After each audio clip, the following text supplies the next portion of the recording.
So I found God a little while ago, and I saw two huge hands come around me like that. And I was like, those are God's hands protecting me from whatever happened. God protected me in my longboard crash. He protected me in my truck crash. He protected me in my 40-foot fall. God's a miracle worker. You don't have to believe it, but I believe it. I'll do my best to help you get to the point where you believe that He is.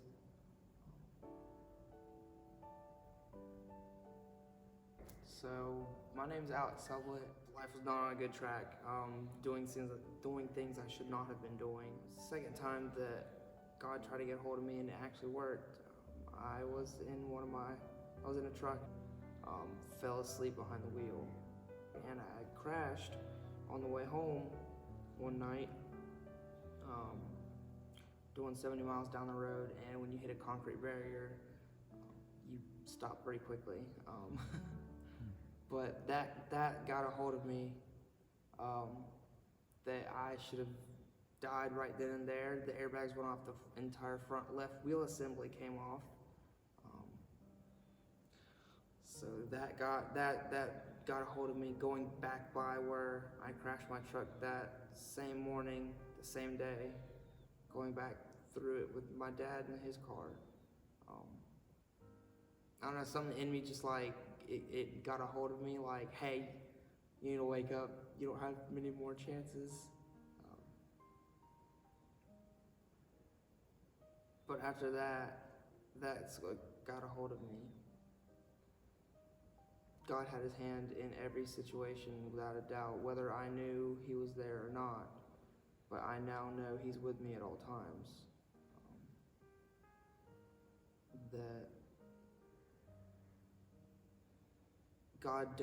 God's working for your life even when you don't think He is, or even when you don't see it. He's always working. There's a reason you're here, whether you know it or not. Being in church my entire life, I've never understood why it was so good to be in church until I didn't have the choice to be in church. So I asked Emma, I was like, hey, y'all have the in-church service. Do you care if I come with you? And she said, sure. So that's how I came to Bethel. And it's been the best question I think I've asked in a long time.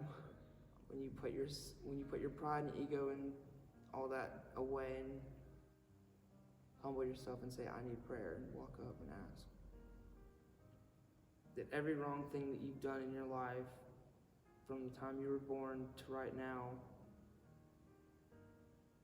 you stand before God, and if you truly believe that He died and rose again, that Jesus will stand next to you and look up at God and say, no, don't worry, He's fine. Everything wrong that He's done is on me, and He's cleansed. Jesus died. God sent His one and only Son to die for our sins so that we have a free way into heaven. For me, it was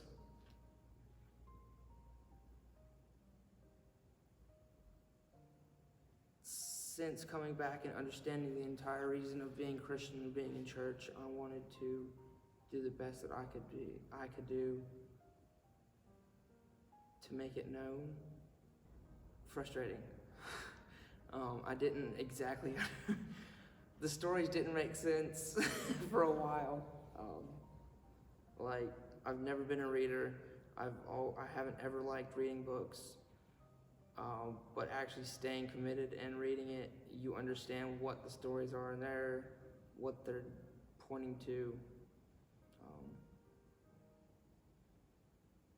Reading the Bible, not as a chore, but because you want to, brings a whole nother life to the Bible. It's you can see the significance behind every story and everything that's in the Bible. I've been made fun of because of it, but I was like, well, This is me now. I'm not going back. I don't want to go back. There's no reason to go back. I'm happy where I am, and I'm going to continue in my walk. But if they were to meet me now, they would say, "Are you sure you're the same person?"